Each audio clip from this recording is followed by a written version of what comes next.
Salud Integral, Vida y Familia. Hola, ¿en qué puedo ayudarle? Somos terapeutas, médicos y familiares. En las últimas semanas me he sentido con mucho cansancio. Salud Integral, Vida y Familia. El consultorio está abierto a partir de ahora. Iniciamos. Salud Integral, Vida y Familia es un programa del Colegio Médico de Querétaro para todos. ¿Alguna vez se ha detenido a pensar en cómo suena el mundo para un recién nacido? El arrullo de la voz de mamá, la voz de papá, la música. Sonidos que construyen su futuro. Pero ¿qué pasa cuando ese mundo se queda en silencio y no nos damos cuenta? Muy buenas tardes a todos ustedes. Bienvenidos a su programa Salud Integral, Vida y Familia. Hoy dedicaremos nuestro espacio a un tema de suma importancia para el desarrollo de los más pequeños del hogar, el tamiz auditivo. Hoy nos acompaña la doctora Pilar Mejía Valdés, médica audióloga, quien nos explicará cómo un estudio de 5 minutos puede garantizar el futuro y la voz de sus hijos. Bienvenida, doctora Pili. Muchas gracias por la invitación y muy contenta por estar con usted y sobre todo por difundir un programa que muy poca gente conoce, pero que es sumamente importante para el desarrollo de nuestros pequeños. Gracias, doctora. Pues les comparto, como siempre, un breve resumen de su currículum. Ella es médico cirujano egresada de la Universidad Nacional Autónoma de México, médico especialista en comunicación, foniatría y audiología, egresada del Instituto Nacional de Rehabilitación avalada por la UNAM. Hizo el posgrado para médicos especialistas en audiología pediátrica, egresada del Instituto Nacional de Rehabilitación, avalada por la UNAM. Es miembro activo de la Asociación Mexicana de Comunicación, Audiología, Otoneurología y Foniatría. Recertificada por el Consejo Mexicano de Comunicación, Audiología, Otoneurología y Foniatría. Ponente en diversos cursos y talleres tanto a nivel estatal, nacional e internacional. Su práctica profesional ejerce en el Hospital de Especialidades del Niño y la Mujer en Querétaro como médico especialista en audiología pediátrica desde el 2010 hasta la actualidad y, por supuesto, a nivel privado. Doctora, ¿qué tema de verdad tan desconocido? Como usted lo decía, no solamente para mucha gente, sino incluso a nivel médico. Por eso me gustaría que nos dijera por qué es importante que hoy platiquemos de un tema de salud muy puntual y específico, el tamiz auditivo. Ok. El tamiz auditivo es importante porque es una prueba rápida, sencilla, no dolorosa, que se les puede aplicar a todos los pequeños para la detección oportuna de sordera. En México, desgraciadamente, tenemos una incidencia de 1 a 2 niños con sordera de cada 1,000 nacidos vivos. Pareciera que fuera una cifra, de cada 1,000, no, doctor, es muchísimo. Sí, claro, más o menos en México se ha encontrado entre 2,000 a 6,000 niños con diferente grado de sordera nacidos. Y en Querétaro, más o menos, tenemos una estadística de 43 a 100 niños con sordera congénita al año, en un promedio de 16 a 17 niños con sordera grave, es decir, una sordera profunda, detectados al año. Sin embargo, esta estadística, desgraciadamente, en Querétaro no corresponde completamente a la realidad, ya que si nos vamos a la estadística de 1 a 2 por cada recién nacidos vivos sanos, esta estadística se duplica en aquellos niños con factores de riesgo al nacer. Y muchos de estos datos, desgraciadamente, los tenemos perdidos por la falta de realización de tamiz auditivo y por la falta de seguimiento de estos pequeños. Se les hace la primera prueba, pero desgraciadamente los papás ya no les dan seguimiento a estos pequeños. Entonces ahí es donde tenemos esa pérdida de datos, por lo que muy probablemente pues tenemos mayor cantidad de niños con sordera que no han sido detectados y que los tenemos perdidos con problemas por ahí en las escuelas, en nuestras casas. Doctora Pili, ¿por qué el tamiz auditivo de verdad no es un lujo ni una prueba opcional, sino un derecho básico de salud para todo recién nacido? porque esta prueba nos permite detectar en forma rápida, en cuestión de minutos, como bien lo había dicho, detectar un grave problema que puede condicionar otro tipo de problemas, no solamente problema de lenguaje, sino problemas psicológicos e incluso psiquiátricos en nuestros pequeños. Y es una prueba completamente gratuita y no dolorosa, como le acabo de indicar, y que se puede repetir varias veces. Muy bien. ¿Nos puede compartir de una manera muy sencilla, por favor, cómo es la prueba y qué tecnología se está utilizando?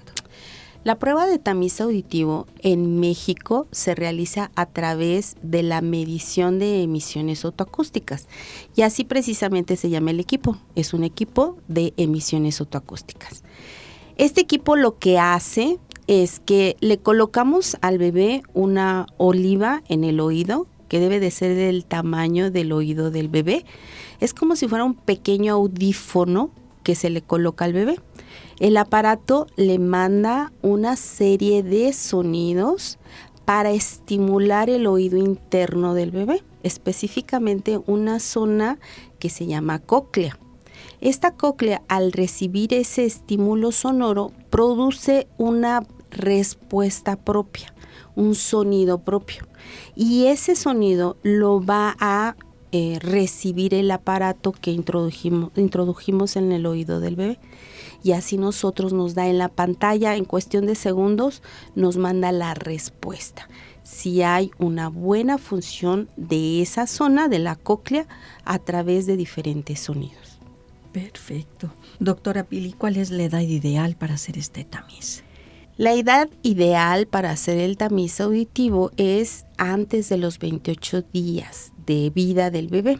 Incluso en los hospitales de la Secretaría de Salud tenemos una normativa en la que nos indican que en todo hospital que tiene nacimientos, ningún niño recién nacido se puede ir de alta sin que se le realice el primer tamizaje.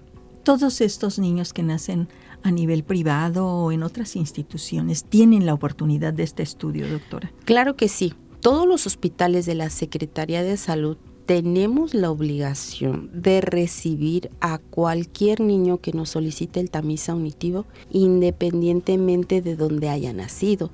No solamente a nivel privado, inclusive si, por ejemplo, el Seguro Social tiene algún problema con sus equipos o el ISSSTE en este momento no lo está realizando, nosotros tenemos la obligación de recibir a cualquier niño. Pero estas instituciones cuentan con su propio equipo, llamémosle IMSS, ISSSTE. Desgraciadamente no todos los hospitales del Seguro Social ni todos los hospitales del ISSSTE tienen el equipo de emisiones otoacústicas. A muchos hospitales que tienen nacimientos del IMSS y del ISSSTE de recién nacidos no cuentan con los equipos, o como sucede en muchas ocasiones, pues el equipo se descompone y no tienen el recurso para componerlo rápido. Nosotros recibimos a estos niños. Doctora, ¿por qué los primeros 3 meses de vida son cruciales para el desarrollo del habla? Es muy importante señalar que desde el momento en que nace un niño, desde ese momento está recibiendo estímulos sonoros, estímulos auditivos, no solo del lenguaje, sino de los sonidos de su medio ambiente. Todos los sonidos nos dan información de algo. El sonido de las aves, el sonido de los muebles que están a nuestro alrededor, pero además de ello, obviamente los sonidos de nuestro lenguaje. Incluso se sospecha que desde antes del nacimiento el niño puede escuchar ciertos sonidos.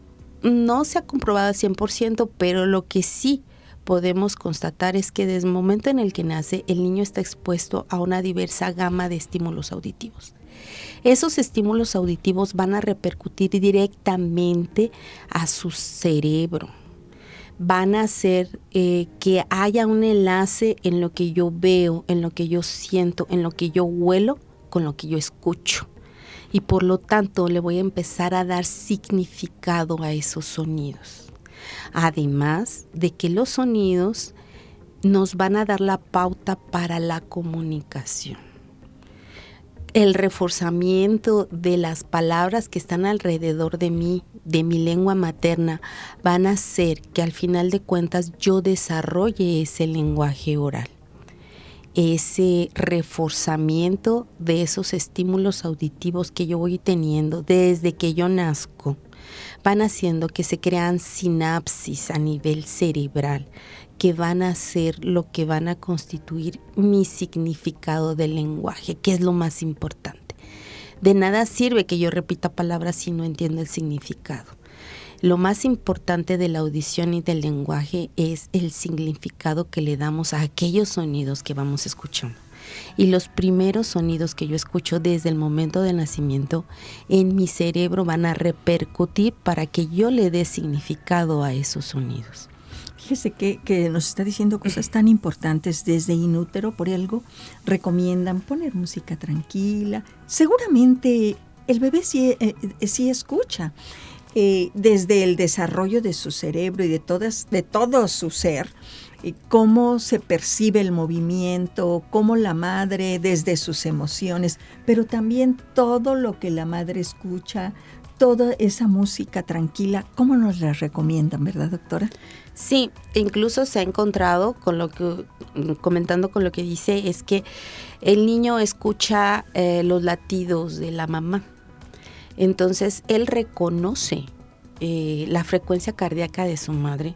Por eso muchas veces es como magia, cuando el bebé está llorando y la mamá lo carga y se lo pone en el regazo y el bebé puede escuchar la frecuencia cardíaca. Entonces reconoce y es mucho más fácil que se tranquilice porque reconoce la frecuencia cardíaca de su madre. Sí, sin duda, el que la mujer esté tranquila, disfrutando su embarazo, pues obviamente su frecuencia cardíaca va a ser pausada conforme a sus necesidades, pero una mujer que está estresada, que está sufriendo, imagínese nada más que acelere de su corazón y cómo lo percibe el bebé.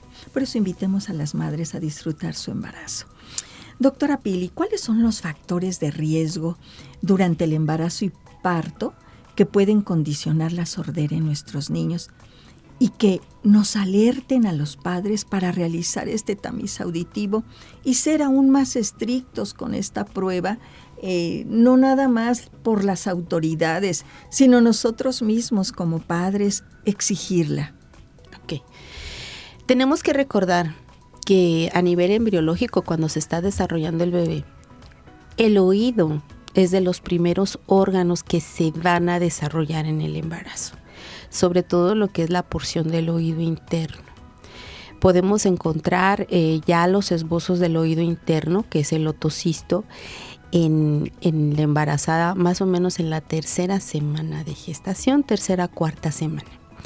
Entonces, todas aquellas enfermedades que puedan afectar a la madre, obviamente van a afectar el desarrollo del oído interno, que es una de las zonas muy delicadas que nos van a ayudar para escuchar.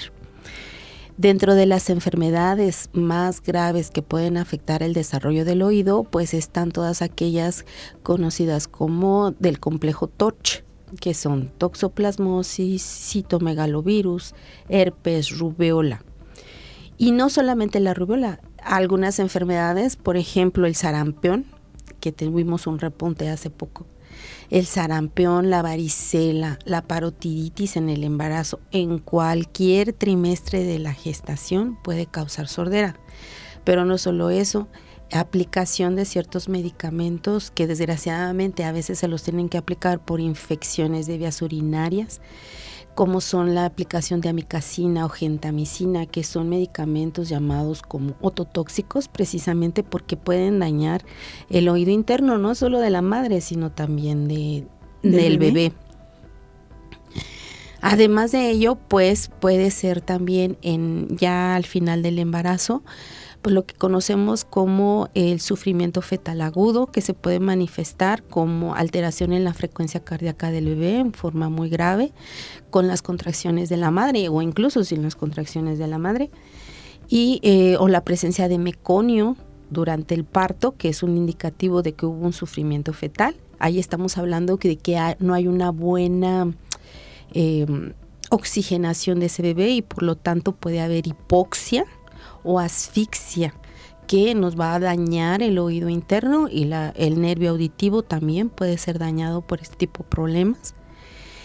Por eso también es muy importante el tipo de parto, que sea un parto normal, que fluya adecuadamente y que si está indicada una cesárea por algún problema, pues no se prolongue demasiado y se haga en forma adecuada para evitar estos problemas de hipoxia, de asfixia en los bebés. Usted ha mencionado ahorita dos cosas muy importantes, doctora Pili. Una de ellas es el meconio. Para nuestro público les hemos de decir que los niños tienen un líquido amniótico claro, estéril, y el meconio es cuando ya está contaminado incluso con heces claro. Y con muchos factores que les van a dañar. Esto para empezar, que sepan que hay que evitar este sufrimiento fetal que ocasiona esto. Y otra cosa, se ha satanizado mucho la realización de cesáreas. Hay que dejar a la mujer que evolucione con un parto, cuando en muchas ocasiones, cuando el canal del parto es estrecho o algo, bueno, pues ya viene programado cuando tiene cesáreas previas, etcétera. Nuestros especialistas en ginecobstetricia lo saben perfectamente y pueden programar a esta mujer. Pero cuando una mujer, incluso ya que tiene varios hijos, tiene características de que empieza a haber sufrimiento fetal, no crean que solamente es por mercantilismo la sugerencia de la cesárea. Es para evitar este sufrimiento fetal, ¿cierto, doctora? Por supuesto. Es cuando una embarazada, su trabajo de parto es bien bonito, es bien tranquilo, va como debe de ser, pues ahí no hay indicación de cesárea. Sin embargo, hay ciertas condiciones que pueden hacer que se tenga que intervenir. Claro. Incluso, hablando también durante el embarazo, otros factores que nos pueden provocar presencia de sordera es la diabetes gestacional, que está relacionada con malformaciones de oído también en los bebés, preeclampsia, que es la elevación de la presión arterial durante el embarazo y que no solamente puede provocar daño grave en la madre, sino que también se ha relacionado con malformaciones de oído en el bebé y además que son condicionantes en muchas ocasiones de que se deba de programar una cesárea a tiempo. Sin duda, doctora, y esto nos habla de no nada más es el estudio, es la conciencia de que desde que gestamos, desde que decidimos ser madres, padres, pues hay que estar de una manera muy responsable, vigilantes de este embarazo, para evitar pues estas desgracias, que es toda una desgracia para un ser vivo estar privado de escuchar. Doctora Pili, ¿en qué instituciones, ya lo decíamos, pero también si es a nivel privado, se hace este tamiz auditivo, si hay regulación sanitaria de esto? ¿Y qué costos tendrían, doctora? Porque yo siento que las instituciones no son suficientes para la población cada vez más creciente en nuestro estado. Sí, dentro de las instituciones que realizamos el tamiz auditivo, pues están los hospitales de la Secretaría de Salud, que son los hospitales generales. Tenemos el Hospital General de Jalpan, el Hospital General de Cadereyta, el Hospital General de San Juan del Río y obviamente el Hospital de Especialidades del Niño y la Mujer. Sin embargo, esto hablando de la Secretaría de Salud. En otras instancias, pues tenemos el Hospital Regional del IMSS, en La Pradera, ellos también realizan el tamiz auditivo y también el ISSSTE en 5 de febrero, en Avenida 5 de febrero, en este hospital también realizan el tamiz auditivo. ¿Qué costo tendrá, doctora, a nivel privado? A nivel privado varía mucho, como sabemos, pues todas las instituciones privadas no tienen una cuota establecida, van a depender de lo que ellos decidan, pero aproximadamente el costo es entre 500 pesos a hasta 1,000 pesos. Pues es muy accesible, lugares. Perdón, pero es muy accesible sí. Que los padres tomen en cuenta esto para poder realizar este tamiz auditivo en caso de que sea a nivel privado el parto o cesárea o a nivel institucional y que no les hayan realizado el estudio? A nivel, les digo, en las instituciones de la Secretaría de Salud no tiene ningún costo. No se les cobra absolutamente nada. Hayan nacido donde hayan nacido. Si ustedes van y solicitan el estudio, se les realiza sin costo alguno. Y si hay esa apertura, doctora, ¿cómo pueden llegar y decir, oye, a mi niño se descompuso el aparato en tal institución o me atendí en tal comunidad? ¿Pueden llegar y tienen esa apertura claro en el niño sí. y la mujer donde está usted, doctora? No solamente le puedo decir, le puedo presumir que en los demás hospitales que le mencioné, las chicas están muy conscientes, todas nuestras enfermeras, que es el mayor apoyo con el que cuento en este momento, ellas están muy concientizadas y ellas reciben completamente en forma abierta a todos los niños donde hayan nacido. Solamente basta con ir a solicitar el estudio. E incluso lo único que se les pregunta es la fecha de nacimiento del bebé, porque de acuerdo a la fecha de nacimiento del bebé es como organizamos las citas para que ese niño entre dentro de los primeros 28 días. Perfecto, doctora. Si el resultado del tamiz no es el esperado, ¿cuál es el siguiente paso recomendado a los padres? ¿Y eso significa que el bebé ya no escuchará? ¿O hay algunos otros estudios o segundas revisiones? Sí, el primer tamizaje se realiza durante los primeros 28 días de vida. Muchas veces, como le acabo de mencionar, en nuestros hospitales lo realizamos antes de que se vaya de alta el bebé. Sin embargo, podemos tener algunas condicionantes que pueden provocar que ese primer tamiz no dé el resultado que nosotros esperamos. Como sabemos, los bebés nacen cubiertos de una grasita que protege su cuerpo. Esa grasita puede introducirse a los oídos. Además, si el bebé nace por cesárea, nosotros sabemos que el canal de parto es nuestra exprimidora natural. Claro. Por medio del canal de parto, el bebé se exprimen todos los líquidos en los que el bebé viene. Cuando nace por cesárea es como si lo sacáramos de un balde de agua. Y entonces muchas veces los oídos están mojados, están llenos de líquido. Y si yo introduzco un audífono en ese oído sucio o mojado, obviamente no me va a dar la respuesta adecuada. Entonces, cuando el primer tamizaje no sale bien, tenemos que darle cita a un segundo tamiz. Pero esa cita igualmente no debo de dársela. Debo de procurar dársela durante los primeros 28 o 30 días de nacido, ya que el bebé se vaya con su mamá, lo hayan bañado, esté limpio. Y además también tenemos otro inconveniente, que el tamiz auditivo debe realizarse con el bebé tranquilo, no debe de llorar.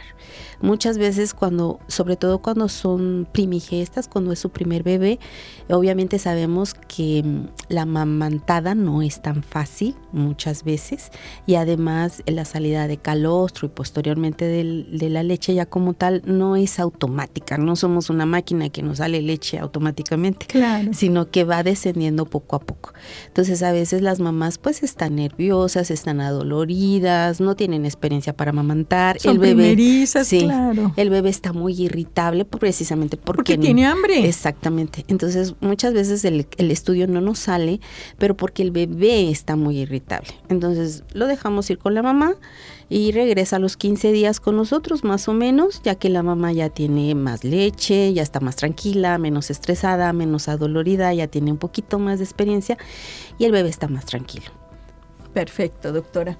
Pues amigos, vamos a un corte y regresamos a Salud Integral, Vida y Familia.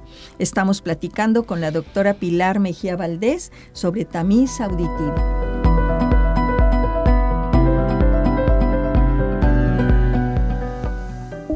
Vamos a un corte de estación y seguimos con más de su programa Salud Integral, Vida y Familia a través de RTQ Radio. Ya estamos de regreso con más de su programa Salud Integral, Vida y Familia. Gracias por seguir en la sintonía del 100.3 de FM.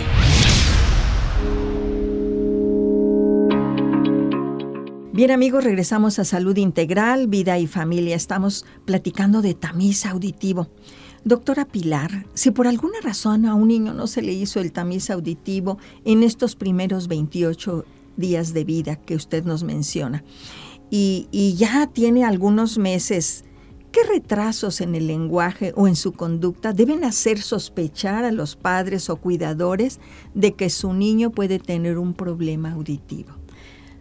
Antes de contestarle esto, quisiera decirles que muchas veces no es posible hacérselo los primeros 28 días, no porque los padres no quieran, sino porque a lo mejor el niño estuvo hospitalizado por algún problema, que también es parte de los factores de riesgo que pueden provocarme sordera.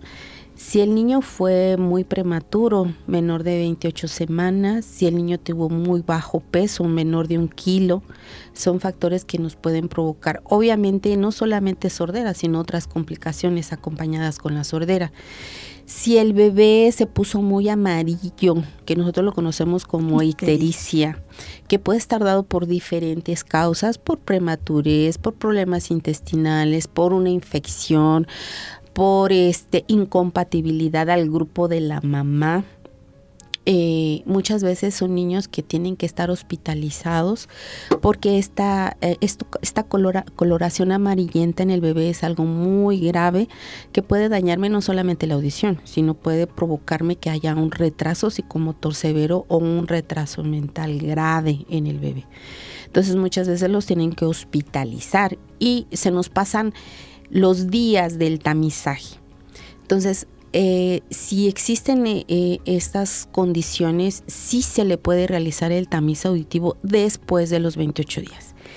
Los 28 días se ponen como lo mejor, la mejor etapa, el mejor tiempo. Sin embargo, el tamizaje se puede realizar a cualquier edad. Si nos llega a nosotros un niño de 1 mes, 2 meses que estuvo hospitalizado, incluso es todavía más importante realizarlo porque tuvo factores de riesgo, porque tal vez ese bebé estuvo con ventilación artificial, estuvo con antibióticos de los llamados, como les dije, ototóxicos que pudieron haberle dañado, además se puso amarillo, además tuvo hipoxia o asfixia. Entonces, en ellos es todavía más importante hacer el énfasis de que se le tiene que hacer el tamiz auditivo. Se puede hacer a cualquier edad. Sin embargo, tampoco muchos papás desgraciadamente nos dicen, ok, pues se lo puedo hacer a cualquier edad. Pues me espero cuando tenga 5 o 6 meses. No, acuérdense que es tiempo muy valioso del cerebro de su bebé, del desarrollo de su bebé. Sí se puede hacer después de los 28 días, pero entre más rápido lo hagamos, es mucho mejor. Sin duda, doctora, esto que nos está diciendo es muy valioso. Yo estoy pensando ahorita en esta madre que tuvo hace 1 mes a su niño en condiciones normales, en la que no tuvo ningún factor de riesgo, ni durante el embarazo, ni durante el parto, y en este puerperio va muy bien, pero nos está escuchando. Y no tiene ninguna de estas condiciones. Puede acudir sin ningún problema para que se le realice el tamiz, porque ya le pusimos en alerta y eso es lo que queremos, que los padres estén alerta. Sí, por supuesto. Como les dije, a cualquier edad se puede hacer el tamizaje y es muy importante que si no se lo han realizado y ya está fuera de los 28 días, no es una condicionante para que no se le realice. Ahora, ¿qué repercusiones puedo tener en mi bebé o qué puede hacerme sospechar? Desgraciadamente, cuando los bebés son muy pequeños, es muy difícil saber si escuchan o no escuchan. Precisamente por eso se inventaron muchas pruebas, muchos aparatos, porque cada niño tiene una respuesta muy diferente al sonido. Hay niños que pueden responder apretando los ojitos o dejando de succionar o succionando más rápido, o hay unos que de plano no les interesa mucho en ese momento estar escuchando. Me interesa más estar comiendo, me interesa más otra cosa. Recuerden que nosotros tenemos la capacidad de que escucho lo que quiero escuchar. Ajá. Puedo estar escuchándola a usted y si no me interesa lo que usted me está diciendo y me interesa lo que dicen allá afuera, yo pongo atención a lo que dicen allá afuera, no le pongo atención a usted. ¿Y sucede esto también en los bebés? Por supuesto, hay bebés que uno les pasa un sonido y sí reaccionan, pero les pasa el mismo sonido unos segundos después y ya no les interesa. O sea, ya dicen, ya sé qué es lo que es, o sea, ¿para qué me lo muestras si ya sé lo que es? Y ya no voltean. Okay. Y hay niños que incluso también tienen el sueño muy profundo, que muchos papás llegan muy espantados diciendo, oye, es que mi bebé no reacciona cuando está dormido. Y resulta que sí escucha, pero que el bebé tiene un sueño muy profundo y que él quiere estar durmiendo y que no le interesan los sonidos. Entonces es muy difícil en un bebé pequeño poder saber qué respuestas tengo. Por eso, incluso muchos papás se tardan en hacer el tamiz, porque dicen, es que mi bebé sí oye. ¿Y cómo sabes que tu bebé sí oye? Pues es que está balbuceando y balbucea y yo balbuceo y me responde. Es importante que sepan que todos los niños, independientemente si son niños que oyen bien o niños sordos, van a balbucear. Todos los niños balbucean, sean sordos o sean con audición normal. El balbuceo es solamente un intento de comunicación del bebé. Nosotros somos seres comunicativos, necesitamos que nos escuchen, necesitamos expresar nuestras necesidades. Y el llanto y el balbuceo es una expresión de nuestras necesidades. Correcto. Aquí la diferencia va a ser que el balbuceo con el paso del tiempo va a ser modulado. Primero van a ser una serie de juego vocal. Van a ser sonidos totalmente indiferenciados al azar, pero se van a ir modulando dependiendo de los sonidos que yo tenga alrededor, de las voces de las palabras que yo escuche. Se van a ir reforzando aquellos sonidos que se parecen a las palabras que yo voy escuchando y se van a inhibir aquellos sonidos que son totalmente diferentes. Por eso ya el niño evoluciona después del balbuceo a lo que es el monosílabo y después el bisílabo. Pero el bisílabo se tiene que entender como aquel bisílabo bien dirigido, porque un bebé puede estar mamá, ese no es un bisílabo, esos son monosílabos, pero ya un bisílabo es ya mamá. Uh-huh. Pero además el bebé ya le da un significado, que es lo importante, que puede ser un significado generalizado. Le puede decir mamá a la leche, le puede decir mamá al baño, le puede decir mamá a algo que le interese, y después evoluciona a un bisílabo bien dirigido. Es decir, ya mamá solamente se lo dice a la mamá. O a la cuidadora. O a la cuidadora, exactamente. Esa es la diferencia entre un niño que oye normal y un niño sordo. El niño sordo se queda en la etapa de monosílabo indiferenciado o bisílabo generalizado. Ya no evoluciona a un bisílabo bien dirigido. Pero aquí ya estamos hablando que el bebé está en una edad de 1 año más o menos. Entonces, esta evolución del lenguaje no nos podemos fiar por la evolución del lenguaje exclusivamente, porque si bien los problemas del lenguaje están relacionados con la sordera, no todos los problemas del lenguaje quieren decir que son niños sordos, puede estar condicionado por otros factores. Pero algo que sí nos debe de llamarle la atención en mi niño y que nos debe de poner alerta es esta falta de evolución del lenguaje. Cuando ya no pasa a un bisílabo bien dirigido y después no evoluciona hacia palabras que aunque sean sencillas y aunque no las articule bien, ya tengan un significado. Una intención. Recuerden que los bebés todos primero entendemos y luego decimos lo que entendemos. Entonces, primero se desarrolla el significado del lenguaje y después la parte expresiva del lenguaje. La articulación no madura hasta etapas muy mayores del niño. Entonces, es muy importante que los papás, los cuidadores, vayan viendo cómo va evolucionando el lenguaje del niño, sobre todo que vaya adquiriendo significado esas palabras y que vaya evolucionando dependiendo a la etapa, a la edad en la que debe de ir ese pequeño. Recuerden también que muchas veces no todas las sorderas son sorderas graves, son sorderas profundas. Las sorderas profundas, aunque son las más graves, son las más fáciles de identificar.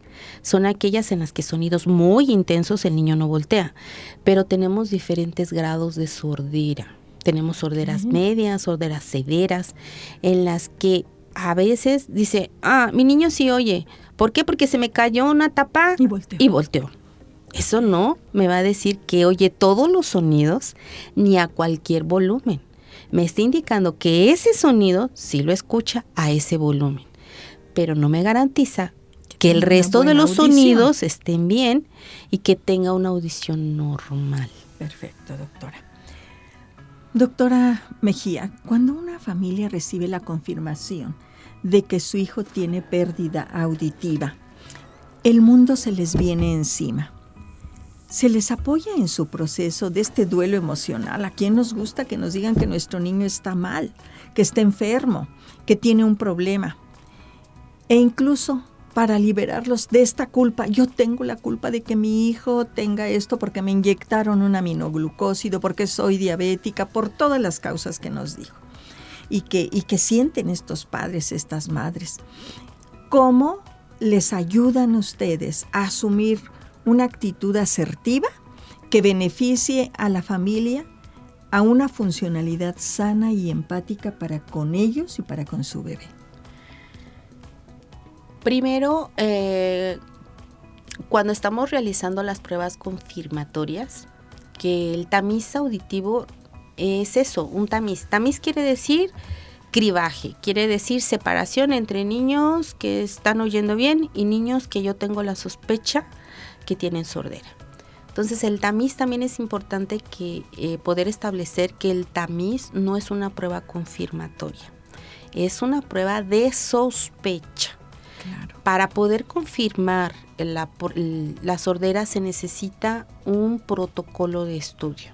Yo tengo que hacer diferentes pruebas y en diferentes edades, dependiendo del resultado de cada prueba, para poder confirmar si se presenta una sordera o no y para poder establecer en qué área de la vía auditiva, porque la audición involucra una serie de estructuras. Oído externo, oído medio, oído interno, nervio auditivo e incluso corteza cerebral. Necesitamos que todo eso esté normal para poder escuchar. Y yo necesito establecer primero el grado de sordera, segundo, a qué nivel, en qué parte de la vía auditiva o de la estructura auditiva está el problema, para poder saber hacia dónde nos vamos a ir, qué tratamiento debe de seguir. Desde el momento en que estamos haciendo las pruebas, siempre tratamos de hacer muy consciente a los padres de que su bebé está teniendo problemas, porque la primera parte es la negación por parte de los padres. Muchos padres niegan el problema e incluso he tenido padres que ya tienen un hijo sordo y que se atreven a embarazarse nuevamente, tienen otro bebé y se niegan a que ese otro bebé también pudiera tener sordera. Entonces es algo con lo que primero tenemos que trabajar mucho, hacer conscientes a los papás de que el bebé sí está teniendo un problema. Y para eso siempre trato de hacerle las pruebas cuando se pueden, esa que le estoy haciendo al bebé, hacérsela a ellos y que ellos escuchen los sonidos que le estoy pasando al bebé. Excelente. Y que escuchen a qué intensidad se los estoy pasando, para que ellos vayan dimensionando el problema que está teniendo su bebé. Eso es sumamente importante, porque para poder trabajar con los bebés, necesito primero que los papás tomen conciencia del problema que tiene el pequeño y posteriormente les damos, se les explica todas las alternativas de tratamiento que tenemos con el bebé. Sí es muy difícil, sobre todo cuando son sorderas profundas, sorderas muy graves. Es muy difícil dar la noticia, es muy difícil que el papá lo entienda, que el papá lo acepte y que el papá trabaje con nosotros. Porque para que ese niño salga adelante necesitamos que los papás trabajen, que los papás puedan trabajar con nosotros. Afortunadamente, muchos de los papás con sordera profunda en el fondo lo sienten. En el fondo ya saben que hay un problema y cuando ya se les va haciendo consciente, lo van aceptando poco a poco. Todo proceso de duelo, doctora, empieza por una negación. Claro. Y hay que ir acompañando a estas familias, a estos padres de familia, hasta lograr la aceptación para, como usted muy bien lo dijo, puedan involucrarse en la vida cotidiana. Doctora Pili, muchos padres por miedo al rechazo de sus hijos o por sobreprotección, aíslan a su niño del mundo exterior. ¿Por qué es vital evitar esto? ¿Y cómo empezar a integrar desde que el bebé está en cuna, desde que se empiezan a socializar, cuando ya van a otros grados, para que esté de una forma segura en su comunidad? Es muy importante porque si nosotros aislamos a estos pequeños que tienen problema de audición de diferente grado, si los aislamos, los clasificamos, los catalogamos, los estamos limitando su futuro.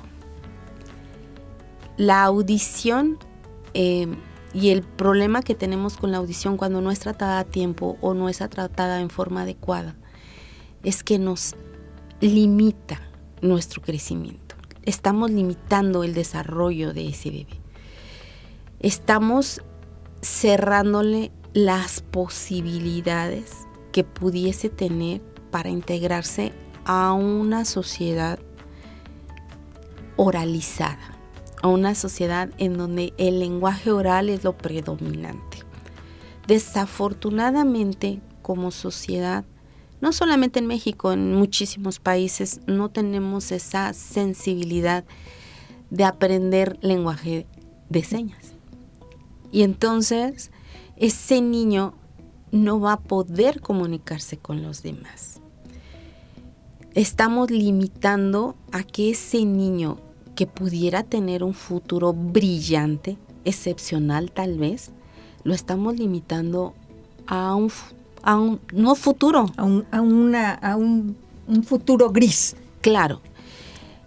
Nosotros tuvimos la experiencia en el hospital y fue grandioso de que teníamos una residente de pediatría, ya es pediatra, sorda, con sordera profunda, que sus papás se aplicaron muchísimo.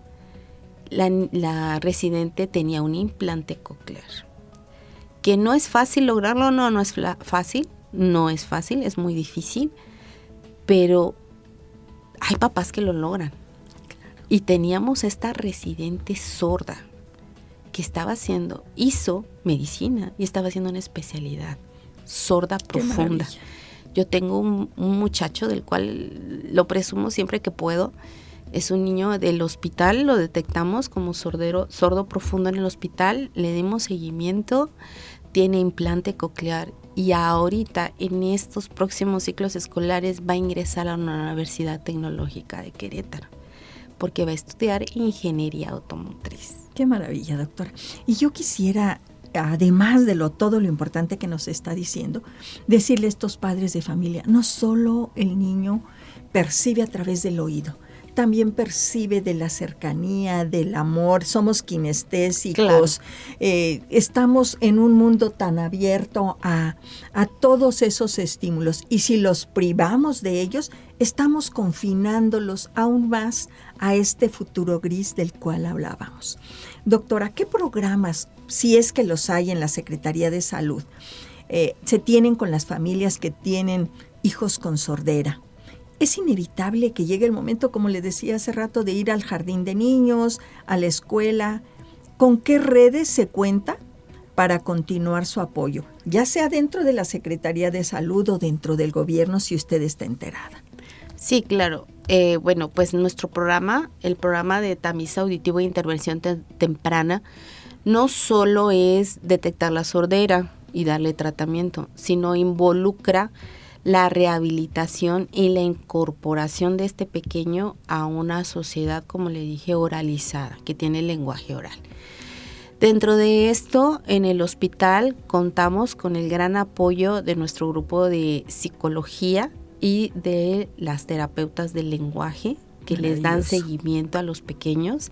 E incluso hay terapeutas del lenguaje de nuestra institución que han ido a las escuelas de los pequeños cuando así lo han solicitado los padres, a platicar con los maestros, y no solo con los maestros, sino con los compañeros de los pequeños, claro, con los papás de los pequeños, para explicar la problemática del niño, para explicar cómo le podemos ayudar, cómo puede ser mucho mejor, y nos ha funcionado mucho porque a veces no solamente es el implante coclear, son los aparatos auditivos que traen los pequeños.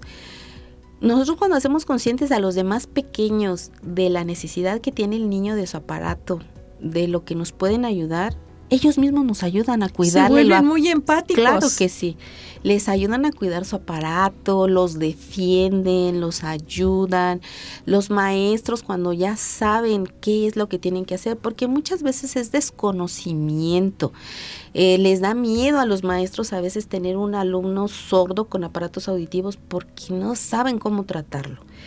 Pero tenemos el apoyo de nuestras terapeutas del lenguaje que han ido a las escuelas, que han hablado con los maestros, con los alumnos, con los padres, y eso ha ayudado muchísimo. Incluso personalmente yo he ido a algunas escuelas a platicar para que el niño sea aceptado, para que lo apoyen, para que lo ayuden.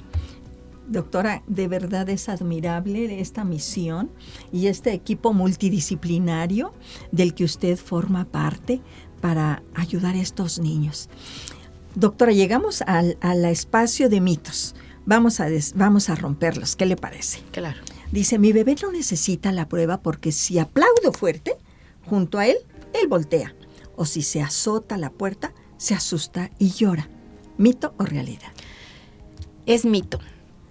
Nosotros tenemos diferentes sonidos que escuchamos. No todos los sonidos son iguales. Y no todas, incluso las letras que utilizamos para hablar, que se llaman fonemas, tienen diferente sonoridad.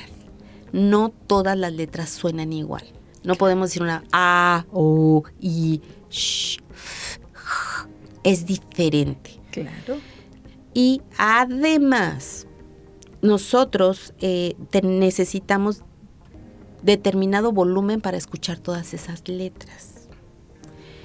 El hecho de que un sonido fuerte reaccione el bebé no me garantiza que el resto de los sonidos los esté escuchando al volumen que los debería de escuchar, ni que el volumen sea ese volumen, a ese volumen está escuchando. Pero si yo bajo más el volumen, ¿cómo puedo saber si ese bebé me está escuchando a ese volumen? No hay cómo hacerle la prueba. Por supuesto. Otro mito. Mi niño ya tiene 1 año y medio y no habla. Es porque es muy flojo, igualito a su papá que empezó a hablar hasta los 3 años. ¿Mito o realidad? Es un mito. Como les dije, el desarrollo del lenguaje depende en gran medida de que yo esté escuchando bien.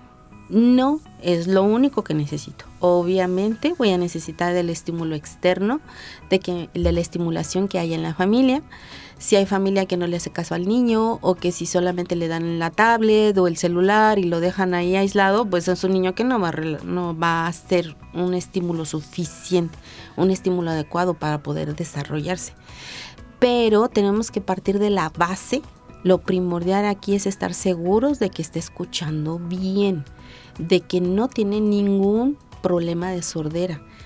Como les dije, no hay solamente la sordera profunda. Desgraciadamente tenemos sorderas de otro grado que son más difíciles de identificar y que las madres dan por hecho que el niño esté escuchando bien porque las escuchan a ellas. Pero, ¿a qué volumen está hablando esa mamá? Estamos hablando de Latinoamérica, que somos bien escandalosos y dependiendo también de la zona de México donde vivamos, es también el volumen que utilizamos. Claro. Hay personas, yo me considero que hablo muy fuerte de repente, porque estoy acostumbrada a hablar con sordos. Entonces tengo que hablar fuerte. Entonces, si un niño tiene una sordera media, alrededor de 50 decibeles, y yo mi voz la doy a 60 decibeles, obviamente que me va a escuchar, pero no todos van a hablar como yo. Y además van a estar influidos por el ruido. Entre más ruido, menos escucho. Entre más lejos le hable, menos me va a escuchar.